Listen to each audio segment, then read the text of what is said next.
ही मुझे यह बात मनवा लेने की कोशिश करते रहे हैं कि मैं अपना मुकदमा संजीदगी से लड़ूं और अपना बचाव पक्ष ठीक से प्रस्तुत करूं। लेकिन आपको यह भी मालूम है कि मैं सदा इसका विरोध करता रहा हूं। मैंने कभी भी अपने बचाव करने की इच्छा प्रकट नहीं की और ना ही मैंने इस पर संजीदगी से कभी गौर किया है। एक बात और गौर देने की, भगत सिंह अपने मुकदमे स्वयं लड़े, अपने मुकदमों की पैरवी उन्होंने स्वयं की। जब उनको पहली बार गिरफ्तार करके भेजा गया तो उन्होंने कोर्ट में बड़ी शानदार दलील दी थी खुद। उन्होंने कहा था कि उस समय पर मिलॉर्ड कहने की परंपराएं थी, तो उन्होंने कहा था, मिलॉर्ड, किसी भी घटना के होने के पीछे उसके जो घटना की मंशा है उस पर गौर दिया जाना अनिवार्य है। ऐसी ही एक घटना 13 अप्रैल 1919 को जलियांवाला की हुई, लेकिन जनरल डायर को यह कहकर के पुरस्कृत किया गया कि उसने तो ब्रिटिश सरकार के लिए कार्य किया है और वहां होते विद्रोह को दबाने का प्रयास उसने किया है। उस विद्रोह को उसने दबाया क्योंकि उसकी उस घटना के पीछे मंशा कह करके आपने डायर के पक्ष को या डायर का बचाव आपने कर लिया। तो हमारी मंशा भी केंद्रीय असेंबली में बम फेंके जाने के पीछे की देखी जानी चाहिए। हमने किसी को नुकसान पहुंचाने के लिए बम नहीं फेंके, बल्कि हमने वह बम फेंके ताकि सरकार हमारी मांगों की तरफ अपना ध्यान आकर्षित कर पाए, सरकार हमारी मांगों को सुन पाए। तो इस तरह हमारी भी मंशा का ख्याल रखा जाना चाहिए कि किसी कार्य या किसी कृत्य के पीछे हमारी क्या मंशा है। और जब उन्होंने ये बात कही तो वो एकदम से जज ने इस बात को नकार दिया, कह दिया कि हाँ, भावनाओं की कोई कदर नहीं है। आप समझ रहे हैं, ब्रिटिश सरकार मतलब अपने अधिकारियों के लिए तो भावनाओं की कदर करती थी। तो क्या कहते हैं कि बहुत मतलब जबरदस्त पैरवी ये करते थे। और जब ये कोर्ट में जाते थे तो युवा इकट्ठे होते थे, बहुत नारे लगते थे। ब्रिटिश सरकार कोर्ट में कई बार पिटवाया इन्होंने, कोर्ट में चलती पैरवी में। शिवराम, आप जानते राजगुरु, बेहोश हो गए थे कोर्ट प्रोसेस में, इतना उनको पीटा गया। लोगों के अंदर जब भगत सिंह आपका जेल ले जाते, इनको वापस ले जाते कार्रवाई के बाद में, तो कहते हैं कि भगत सिंह के शरीर को उनके साथी क्रांतिकारियों ने, उनके साथी बंदियों ने, किताब पढ़ना आप, बंदी जीवन सचिंद्र सान्याल, उसमें उनके साथियों ने जिक्र किया है कि भगत सिंह को इतना मारा इन लोगों ने, इतना प्रताड़ित किया कि उनके शरीर पर जो जख्म थे उस पर ब्रिटिश सरकार के अधिकारी जेलर नमक रगड़ता था। और कभी भगत सिंह ने एक उफ की आवाज नहीं की, कभी। कहते हैं कि जब उनके शरीर पर, उनके घावों पर नमक रगड़ा जाता तो उनकी प्रतिक्रियाएं ऐसी होती जैसे कोई उनकी मालिश कर रहा हो। क्योंकि कहते हैं भगत सिंह 5 फुट 10 इंच के बहुत ताकतवर नौजवान थे, बहुत ताकतवर। इतने ताकतवर कि उस ग्रुप में जब सबसे ज्यादा ताकतवर माने जाते थे चंद्रशेखर आजाद। एक बार तो उन्होंने चंद्रशेखर आजाद को भी ऐसे मजाक मजाक में कुश्ती में हरा दिया। तो ब्रिटिश सरकार ने इतनी मतलब इतना प्रताड़ित उनको किया कि भगत सिंह एक बार तो अपनी सुनवाई में स्ट्रेचर पर आए, खड़े भी नहीं हो पा रहे थे।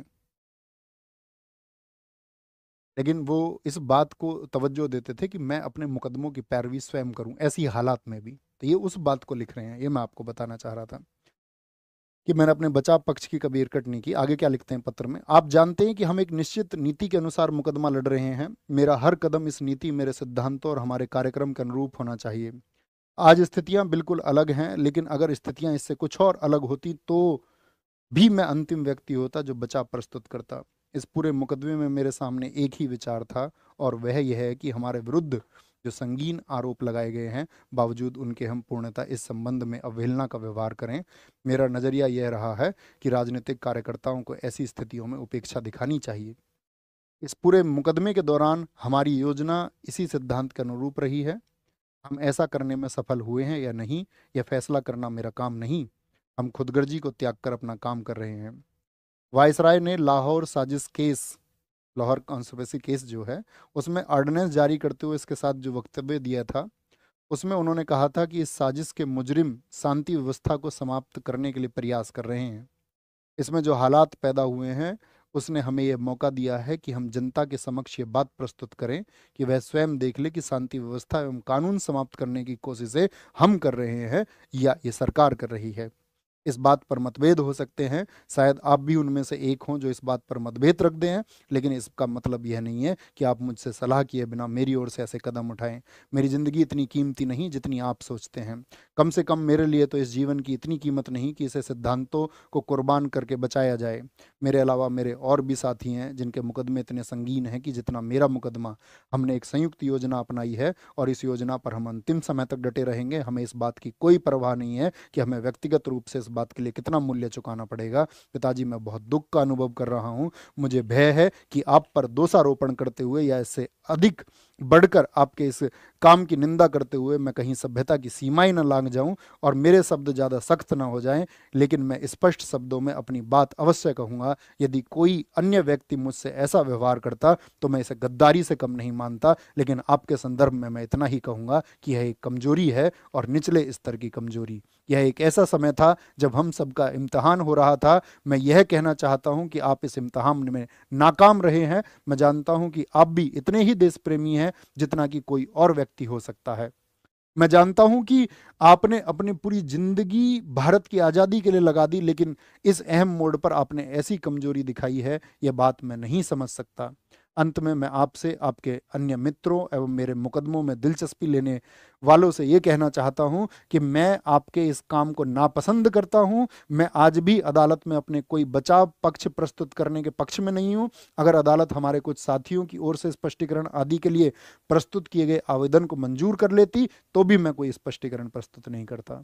भूख हड़ताल के दिनों में ट्रिब्यूनल को जो आवेदन पत्र मैंने दिया था, उन दिनों में जो साक्षात्कार दिया था, उन्हें गलत अर्थों में समझा गया है और अखबारों में यह प्रकाशित कर दिया गया कि मैं अपना स्पष्टीकरण प्रस्तुत करना चाहता हूं। हालांकि मैं हमेशा स्पष्टीकरण प्रस्तुत करने के विरोध में रहा। आज भी मेरी वही मान्यता है जो उस समय थी। बोस्टल जेल में बंदी मेरे साथी इस बात को मेरी ओर से गद्दारी और विश्वासघात ही समझ रहे होंगे। मुझे उनके सामने अपनी स्थिति स्पष्ट करने का अवसर भी नहीं मिल सकता। मैं चाहूँगा कि इस संबंध में जो उलझनें पैदा हो गई हैं उनके विषय में जनता को असलियत पता चल जाए। इसलिए मैं आपसे प्रार्थना करता हूँ कि आप यह जल्द से जल्द चिट्ठी प्रकाशित कर दें। और फिर यह अगले दिन अखबारों में छप गया। समझ गए? तो मुझे एक बात बताइए, इस पक्ष पर आप जान गए होंगे कि भगत सिंह स्वयं के क्या विचार थे। वो स्वयं को बचाना चाहते थे। आप मुझे बताएं, यस और नो। क्योंकि उनको पता था कि उनकी जो शहादत है ना, वही इन क्रांतिकारी युवाओं के दिल में एक चिंगारी पैदा करेगी। अगर वो बच गए तो जो लोग, उनका मानना ये था कि हमारे समय पर जो लोग उस शहादत से बच जाएंगे वो भविष्य में क्या प्राप्त कर लेंगे। या आप सोचिए, उस समय के उनके जो साथी थे जो इस तरह की शहादत से बच भी गए होंगे तो उन्होंने क्या प्राप्त कर लिया होगा। आप शायद किसी का नाम तक नहीं जानते होंगे। दोस्त, उन्होंने अंतिम दिनों में अपना सारा जीवन पढ़ने के लिए लगा दिया। कहते ना, जब लास्ट में चतर सिंह उनकी कोठरी नंबर 14 में उनको लेने आए, उन्होंने कहा कि क्योंकि सरकार ने जो फांसी थी वो 23 मार्च को दी, होनी फांसी थी 24 मार्च को। 24 मार्च को सुबह 6 बजे फांसी होनी थी, उन्होंने एक दिन पहले 12 घंटे पहले फांसी दे दी, शाम 6 बजे। तो चतर सिंह जब पहुंचे कि भगत सिंह, बहुत दुख होकर के उन्होंने कहा, बहुत दुखी होकर के, कि तुम्हारी अंतिम इच्छा क्या है। तो भगत सिंह इस देश में एक समाज चाहते थे, ऐसा समाज जिसमें इंसान को इंसान समझा जाए, ऐसा समाज जिसमें ऊंचे और नीचे जैसी भावनाएं ना हो, ऐसा समाज जिसमें धर्म और जाति के नाम की संकीर्णता ना हो, जहां लोगों के बीच में अंतर ना हो। आपको पता है उन्होंने अंतिम इच्छा के रूप में क्या, वहां उन्होंने कहा कि एक दलित व्यक्ति थे जिनके हाथ में सब लोग उनसे दूर भागते थे, उन्होंने कहा था मैं इनके हाथ की रोटी खाना चाहता हूँ। बोगा, बोगा नाम था उनका, बेबे बोलते थे जेल में उनको सब। बोगा के हाथ की रोटी उन्होंने खाई। और जब चतर सिंह ने उनसे बोला कि भगत सिंह तुम्हारी फांसी पहले तय हुई है, तो उन्होंने कहा कि एक क्रांतिकारी को दूसरे क्रांतिकारी से मिलने तो दो। वो उस समय लेनिन को पढ़ रहे थे, लेनिन को अंतिम दिनों में। लेनिन आप भी पढ़ना, रूसी क्रांति जो बोल्शेविक क्रांति हुई उसके नायक हैं लेनिन। और फिर चल दिए तीनों, कंधे एक दूसरे के कंधे में कंधा डाले। ब्रिटिश सरकार ने 1 घंटे तक उनको हैंग किया, लटकाए रखा। उसके बाद में उनके शरीर को काट करके छोटे छोटे टुकड़े कर करके कैरोसिन लकड़ी ले करके उधर पीछे फिरोजपुर के पास में उनके शवों को जला दिया। वो तो भीड़ वहां पहुंच गई क्योंकि भीड़ इकट्ठे होने लगी थी। ब्रिटिश सरकार को ये मनसा थी कि भाई कल तक तो बहुत भीड़ आ जाएगी इस पर, लाहौर सेंट्रल जेल पर, तो उन्होंने इसलिए 12 घंटे पहले कर दिया। अंतिम संस्कार भी नहीं किया ठीक से। अपनी रिपोर्ट्स में लिखा हमने आपका रीति रिवाज से संस्कार किया है। वो तो भीड़ पहुंच गई और अध जले शरीर को उन्होंने टेक ओवर किया और फिर विधि विधान से सारा काम किया। इसलिए समाधि भी पूछे आपसे कहाँ पर है भगत सिंह जी की, तो फिरोजपुर में है, फिरोजपुर में। ठीक है। तो पांधीर बिन समझौता, अब आप समझ गए होंगे गांधी जी खुद को बचाना चाहते थे या नहीं। क्या बोलेंगे यहाँ पर, एक तो ये बात हो गई, एक क्या है आपका, और मैं हम बात कर रहे थे भगत सिंह जी की सोच क्या थी, सोच। तो आप समझ गए वो कैसा समाज चाहते थे। मतलब बहुत कुछ लिखा है, मैं मेरे शब्द बहुत थोड़े हो जाएंगे, आप ये अध्ययन करोगे तो उस गहराई को समझ पाओगे। उनका मूल सिद्धांत ये था कि कहीं ऐसा ना हो कि इस देश से ये गोरे चले जाए और उनकी जगह काले शोषक आ जाए। काले शोषक मतलब भारतीय ही शोषक बन जाए कल को, ऐसी व्यवस्था नहीं होनी चाहिए। वहां आपका सोवियत संघ की तरह, जिस तरह से वहां समता, न्याय और श्रम के मूल्यों पर आधारित व्यवस्था सोवियत संघ में विकसित हुई है, ऐसी व्यवस्था हमारे देश में भी विकसित होनी चाहिए, जहां पर श्रम की कीमत हो, श्रम का सही मूल्य हो, जहां पर सही न्याय हो और जहां पर सही तरीके की समानता हो। ये उनके मूल सिद्धांत थे। पूरे जीवन भर उन्होंने प्रयास किया। आप जानते हैं वो एकदम से नास्तिक थे। अंतिम समय, उसी बात के लिए मैंने इस टेलीग्राम चैनल पर जो पिन है उसमें 11 पेज का उनका एक लेख दिया है। जब उनके दोस्तों ने कहा कि तुम्हें घमंड आ चुका है इसलिए तुम नास्तिक हो, तो उन्होंने क्या विवरण दिया उसका, वो वहां पर प्रस्तुत है। ठीक है। यहाँ पर इनकी बुक्स लिख लेना।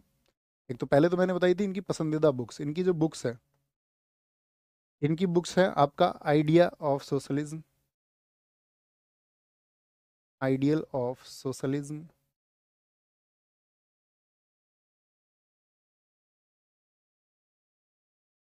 सॉरी,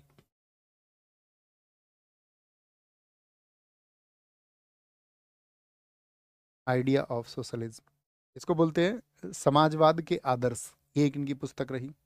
एक पुस्तक है इनकी, मैं नास्तिक क्यों हूँ, वाई आई एम एथीस्ट। हम सब करो जी भैया, हम 11 पेज जरूर पढ़ेंगे वो, आज पढ़ लेंगे या तो या कल तक पढ़ लेंगे। मैं नास्तिक क्यों हूँ, वो स्वयं इनके विचार है, वो किसी और के विचार नहीं है। ठीक है। तीसरी पुस्तक है इनकी on the door steps of death, on the door steps, door steps of death, death. ठीक है।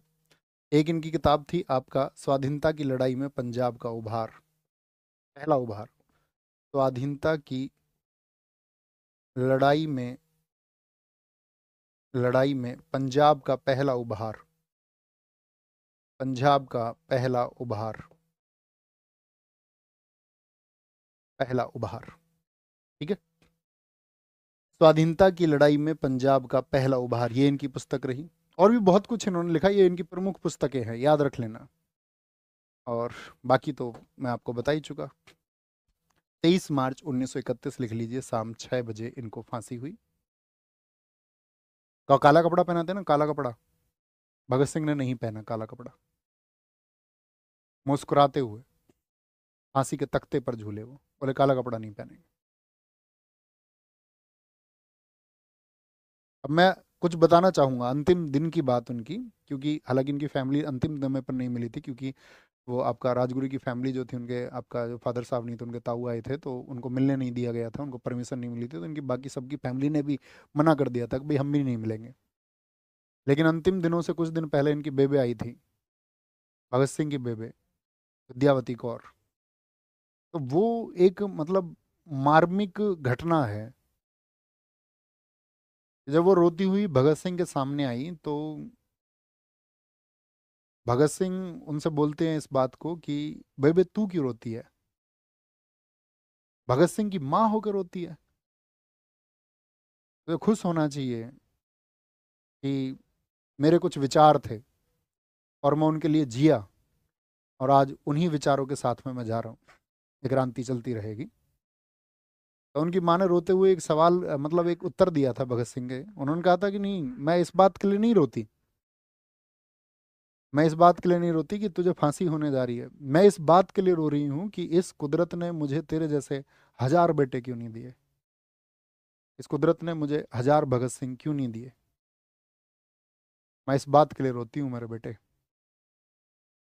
तो ये अंतिम संवाद है जो बहुत मार्मिक है उनका। बाकी तो मैं उम्मीद यही करूँगा कि आप अपने जीवन में उनको ज़रूर पढ़ोगे। अपने दोस्त बटुकेश्वर दत्त, जिनको सजा हुई तो अंतिम समय पर उन्होंने लिखा, बटुकेश्वर दत्त को